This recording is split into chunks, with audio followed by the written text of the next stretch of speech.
સમજે છે હું એકલો જ છું, સામે ઘણા સૈનિકો છે, એમની પાસે શસ્ત્રો છે, મારી પાસે શસ્ત્રો નથી, બધું સમજે છે. કાલક્ષેપ કરવા માટે કદાચ સાધુ મહારાજ કરાટે ખેલતા હોય. હા હર્ષદભાઈ, સાધુ પાસે હોવા જોઈએ આવા કિમિયા, અને સાધુનું શરીર ખડતલ હોવું જોઈએ. કદાચ કરાટેથી શસ્ત્ર નથી એમની પાસે, પણ સમય પસાર કરવો છે. અહીં સમય પસાર કરાવીશ તો એ સૈનિકો આગળ નહીં વધી શકે.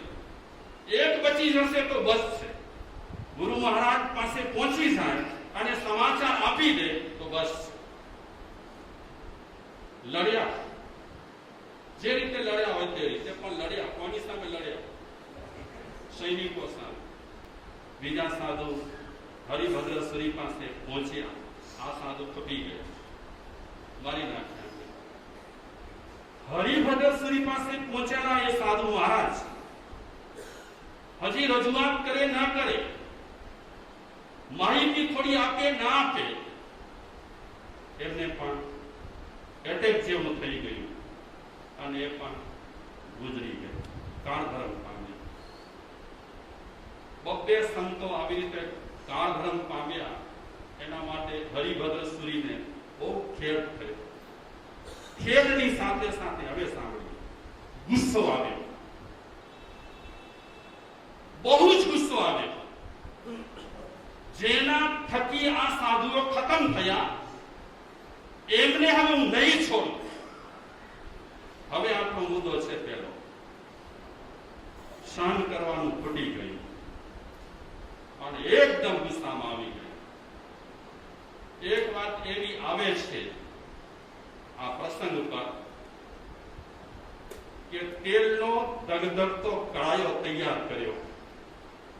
આપણે બહુ શંકામાં નહીં પડીએ, જે રીતે વાત છે તે રીતે કરીશું. આટલી હદ સુધી આમાં જ્ઞાની માણસ જાય નહીં.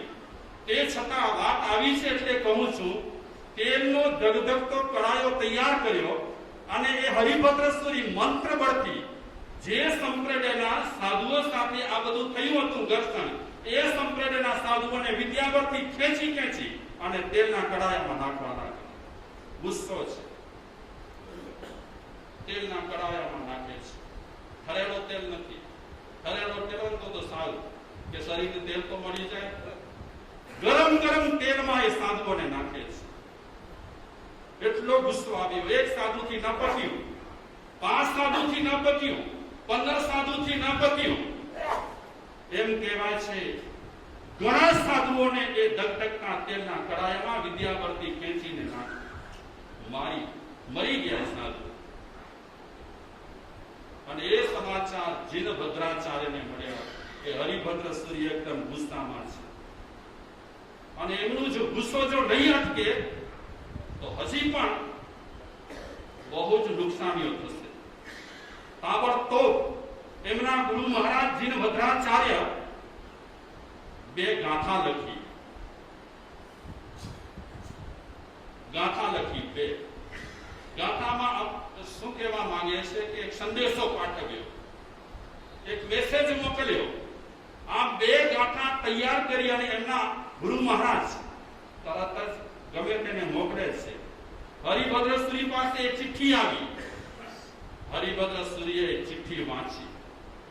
આમાં ગુરુ મહારાજ 2 ગાથામાં વર્ણન કર્યું હતું કે ગુસ્સાના કેવા પરિણામ અને ગુસ્સાને બેકાબુ રાખતા અગ્નિ સર્વાની કેવી હાલત થઈ, એવી સમ્રાદિત્યની કેટલીક વિગતો આ 2 ગાથામાં એમને આલેખી હતી.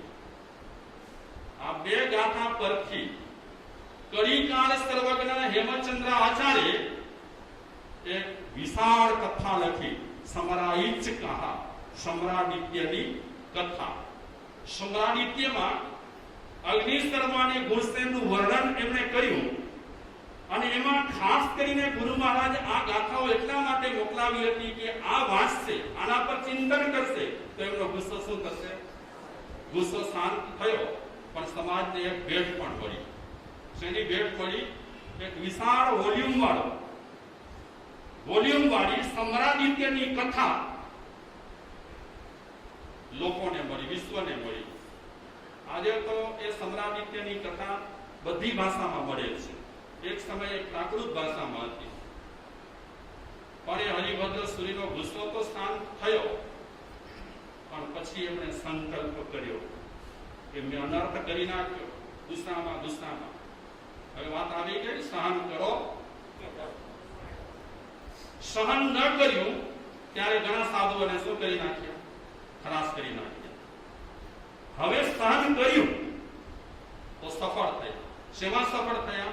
સાહિત્ય સર્જનમાં. સાહિત્ય સર્જન શેનાથી કર્યું? શ્રમથી. શ્રમ ન કરે તો સાહિત્ય સર્જન ક્યાંથી થાય? તો શ્રમ કર્યું. પછી શેની સેવા કરી? એમણે આપણા 5 મુદ્દા છે ને, એમણે સેવા શેની કરી? સહન કરો, સફળ બનો. શ્રમ કરો, સફળ બનો. સેવા કરો, સફળ બનો. પછી ચોથો મુદ્દો શું છે? સંયમ રાખો, સફળ બનો. સંયમ રાખ્યો તો સફળ થયા. સંયમ જ્યારે રાખ્યો ન હતો ત્યારે ગુસ્સામાં ન કરવાનું હતું, એમણે ઘણું કરી નાખ્યું. છેલ્લો આપણો મુદ્દો રહેલો છે, સ્વભાવ બદલો, સફળ બનો. હરિભદ્ર સૂરીનો સ્વભાવ થોડા સમય માટે બગડી ગયો. સ્વભાવ ખરાબ થઈ ગયો તો એકદમ ગુસ્સામાં આવી ગયા હતા. સહન કરી શક્યા નહીં. સહન ન કર્યું, શ્રમ ખોટું કર્યું, સેવા ખોટી કરી, સંયમમાં ન રહ્યા અને સ્વભાવ ખરાબ રહ્યો. પછી પરિવર્તન આવ્યું. સહન કર્યું, સફળ થયા. શ્રમ કર્યું, સફળ થયા. સેવા કરી, સફળ થયા. સંયમ રાખ્યું, સફળ થયા. સ્વભાવ બદલ્યો, સફળ થયા. 5 મુદ્દા આવી. હરિભદ્ર સૂરીની હજી ઘટનાઓ બાકી છે થોડી. એમણે સંકલ્પ તો કર્યો, પણ એની સાથે સાથે નજર સામે હતા યાતીની સાધ્વી કે મારા ખરેખર ઉપકારી હોય અને આ સ્થાને જો હું આવ્યો હોઉં તો કોને આભારી છે? એ સાધ્વી શ્રીને આભારી છે. એમણે યાકીનીને કેન્દ્રમાં રાખી, સાધ્વી શ્રીને. અને ક્યારેક ગ્રંથ રચતા હતા, તેમણે સંકલ્પ કર્યો હતો કે આ પાપના પ્રાયશ્ચિત માટે મારે 1444 ગ્રંથ રચવા. કેવા હશે બુદ્ધિશાળી સાધુઓ હોય? આજે અમે એક પુસ્તક બનાવી અને શું અદર ચાલીએ. જોકે મેં એક ઠેકાણે વાંચ્યું, એક સરસ મજાનું સમાજ માટે પુસ્તક તૈયાર થાય, એક પુત્ર જન્મ જેવો છે. શેના જેવો? પુત્રનો જન્મ થાય તમારા ઘરમાં ઘણા વર્ષો પછી, તો શું આમને આમ બેસો તમે?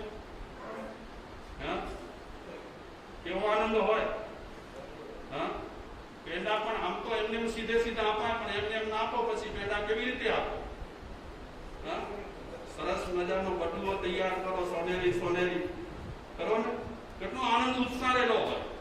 તો એક પુસ્તક સમાજ ઉપયોગી જયારે તૈયાર થતો હોય છે ત્યારે પુત્ર જન્મ જેવો આનંદ સાહિત્યકાર થતો હોય તો શરત એક છે, સમાજને ઉપયોગી થવો જોઈએ.